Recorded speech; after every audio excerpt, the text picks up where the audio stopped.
എല്ലാവർക്കും യേശുക്രിസ്തുവിൻ്റെ നാമത്തിലുള്ള സ്നേഹവന്ദനത്തെ ഞാൻ അറിയിക്കുന്നു. ഇന്നത്തെ വചനധ്യാനത്തിനായി കൊരിന്ത്യർക്ക് എഴുതിയ 1-ാം ലേഖനം 3-ാം അധ്യായം അതിൻ്റെ 6-7 വാക്യങ്ങൾ. ഞാൻ നട്ടു, അപ്പല്ലോസ് നനച്ചു, ദൈവമത്രേ വളരുമാറാക്കിയത്. ആകയാൽ വളരുമാറാക്കുന്ന ദൈവമല്ലാതെ നടുന്നവനും നനയ്ക്കുന്നവനും ഏതുമില്ല. കൊരിന്ത്യ സഭയ്ക്ക് പൗലോസ് എഴുതിയ ലേഖനത്തിലെ വചനങ്ങളാണ് നമ്മൾ വായിച്ചു കേട്ടത്. ആ സഭ ആ സമയത്ത് ചില പ്രശ്നങ്ങൾ നേരിടുന്നു.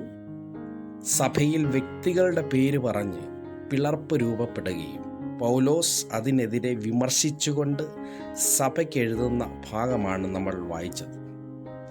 തൻ്റെ പേരിലും തൻ്റെ കൂട്ടുവേലക്കാരനായ അപ്പല്ലോസിൻ്റെ പേരിലും കേഫാവിൻ്റെ പേരിലുമൊക്കെ ജനങ്ങൾ തിരിഞ്ഞ് ഞാൻ പൗലോസിൻ്റെ പക്ഷക്കാരനെന്നും അപ്പല്ലോസിൻ്റെ പക്ഷക്കാരനെന്നും കേഫാവിൻ്റെ പക്ഷക്കാരനെന്നും തിരിഞ്ഞുകൊണ്ട് ദൈവസഭ ഒരു പിളർപ്പിലേക്ക് പോകുമ്പോൾ അത് കണ്ട് വേദനിച്ച് പൗലോസ് എഴുതുന്ന വചനമാണിത്. പൗലോസ് ഇതിലൂടെ വെളിപ്പെടുത്തുന്നത് തനിക്ക് വെളിപ്പെട്ട ഒരു മർമ്മത്തെ കൂടെയാണ്.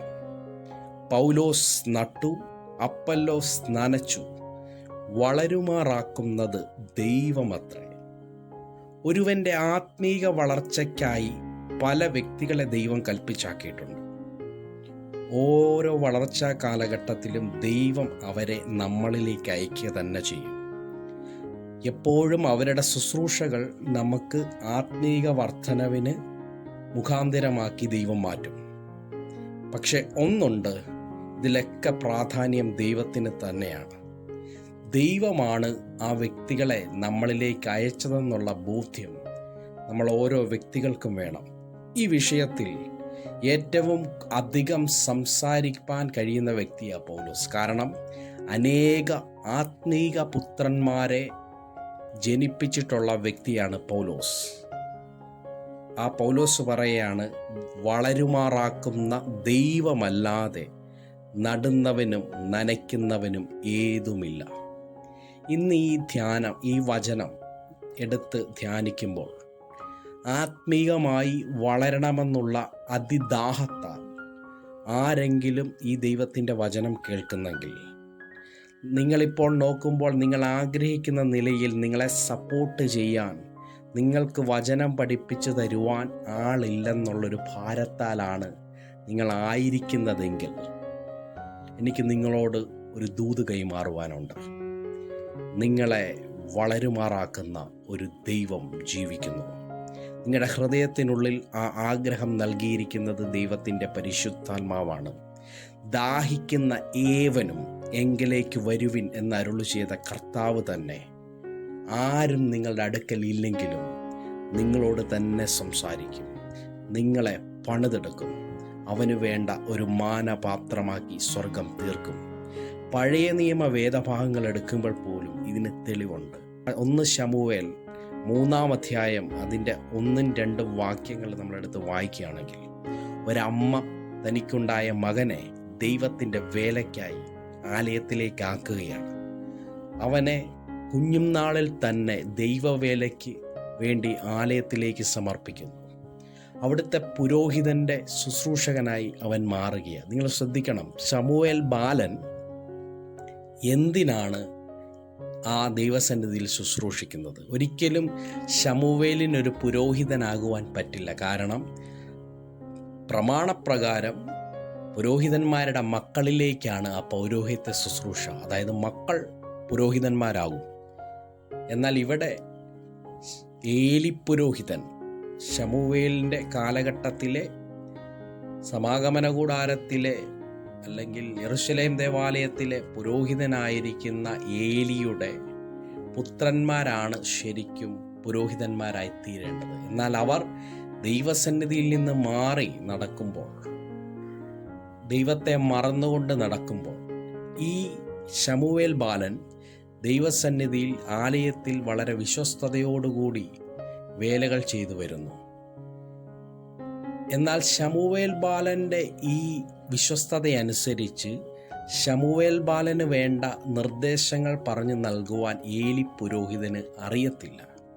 അത് ആ 3-ാം അധ്യായം അതിൻ്റെ 1-ാം വാക്യത്തിൽ നമ്മൾക്ക് കാണാം. ശമൂവേൽ ബാലൻ ഏലിയുടെ മുമ്പാകെ യഹോവയ്ക്ക് ശുശ്രൂഷ ചെയ്തു പോന്നു. ആ കാലത്ത് യഹോവയുടെ വചനം ദുർലഭമായിരുന്നു, ദർശനം ഏറെയില്ലായിരുന്നു. ശ്രദ്ധിക്കണം, വചനം ഇല്ല. പറഞ്ഞുകൊടുത്ത് വളർത്തിക്കൊണ്ട് വരണ്ടത്തക്ക നിലയിൽ വചനം പറഞ്ഞു കൊടുക്കുവാൻ ആളില്ല, ദർശനമില്ല. എന്ന് വെച്ചാൽ ആ കാലഘട്ടത്തിൽ പ്രവാചകന്മാർ വേറെയില്ല. ഇങ്ങനെ ദൈവസന്നിധിയിൽ ശുശ്രൂഷ ചെയ്തു വരുന്ന, വിശ്വസ്തയോടുകൂടി ദൈവവേല ചെയ്തു വരുന്ന ശമൂവേൽ ബാലനോട് യഹോവ തന്നെ സംസാരിക്കുന്നത് നമുക്ക് താഴോട്ട് കാണുവാൻ കഴിയും. ശമൂവേലേ എന്ന് പറഞ്ഞ് പേര് വിളിച്ച് ശമൂവേൽ ബാലനോട് ദൈവം സംസാരിക്കുന്നത്. 3 വട്ടം ശമൂവേൽ ബാലൻ്റെ പേര് വിളിച്ച് ദൈവം സംസാരിക്കുന്നു. 3-ാം അധ്യായം 7-ാം വാക്യം ആ കാലഘട്ടത്തെക്കുറിച്ച് ശമൂവേൽ ബാലനെക്കുറിച്ച് പറയുന്നൊരു ഭാഗമുണ്ട്. ശമൂവേൽ അന്ന് വരെ യഹോവയെ അറിഞ്ഞില്ല, യഹോവയുടെ വചനം അവന് അന്ന് വരെ വെളിപ്പെട്ടില്ല. കാരണം വചനം വെളിപ്പെട്ടാലേ ഉള്ളൂ ദൈവത്തെക്കുറിച്ചുള്ള അറിവ് ലഭിക്കത്തുള്ളൂ. ഇതൊന്നുമില്ലാതിരിക്കുമ്പോഴും ദൈവം അവൻ്റെ ആഗ്രഹം കണ്ട് അവനോട് സംസാരിക്കുക. നമ്മൾ 3-ാം അധ്യായം 19-ാം വാക്യം വായിക്കുമ്പോൾ കാണാം, എന്നാൽ ശമൂവേൽ വളർന്നു, യഹോവ അവനോടുകൂടെ ഉണ്ടായിരുന്നു, അവൻ്റെ വചനങ്ങളിലൊന്നും നിഷ്ഫലമാകാൻ ഇടവരുത്തിയതുമില്ല. അതിൻ്റെ 20-ാം വാക്യം വായിക്കുമ്പോൾ, ദാൻ മുതൽ ബർശേബ വരെയുള്ള ഇസ്രായേലൊക്കെയും ശമൂവേൽ യഹോവയുടെ വിശ്വസ്ത പ്രവാചകനെന്നു ഗ്രഹിച്ചു. ബാലൻ എന്നുള്ള പദവി മാറി അവനെ ഒരു പ്രവാചകനായി ദൈവം മാറ്റിയെടുത്തു.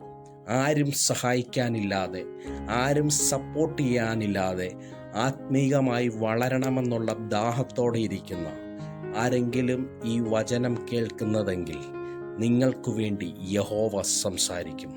നിങ്ങൾക്കു വേണ്ടി ദൈവം ഇറങ്ങി വരും. നിങ്ങളോട് ദൈവം സംസാരിക്കും. തൻ്റെ വചനത്തിൽ ആർക്കും വെളിപ്പെട്ടിട്ടില്ലാത്ത, ആർക്കും വെളിപ്പെടുത്തി നൽകിയിട്ടില്ലാത്ത വചനത്തിൻ്റെ മർമ്മങ്ങളെ, വെളിപ്പാടുകളെ ദൈവം നിങ്ങൾക്ക് വേണ്ടി കൈമാറും. കണ്ണുകളെ അടയ്ക്കാം, പ്രാർത്ഥിക്കാം. പരിശുദ്ധനായ കർത്താവേ, ഇന്ന് കർത്താവെ ആത്മീകമായി വളരണമെന്നുള്ള ആഗ്രഹത്തിൽ ആരൊക്കെ ഈ വചനം ശ്രവിക്കുന്നുവോ ഞാൻ അവർക്ക് വേണ്ടി പ്രാർത്ഥിക്കുന്നു. കർത്താവെ, വളരണമെന്നുള്ള ആഗ്രഹത്തോടുകൂടി ദൈവസന്നിധിയിൽ കരച്ചിലോടും നിലവിളിയോടും ഇരിക്കുന്ന വ്യക്തികൾക്കായി പ്രാർത്ഥിക്കുന്നു. ദൈവം കൽപ്പിച്ച് ചിലരെ അവരുടെ അടുക്കലേക്ക് അയക്കുന്നതിനായി നന്ദി കർത്താവെ. അങ്ങ് തന്നെ ചില വചന വെളിപ്പാടുകൾ, ആർക്കും വെളിപ്പെട്ട് കിട്ടിയിട്ടില്ലാത്ത മർമ്മങ്ങളെ സ്വർഗം കൈമാറുന്നതിനായി നന്ദിയോടെ സ്തുതിക്കുന്നു. വളരുമാറാക്കുന്നത് ദൈവമാണല്ലോ.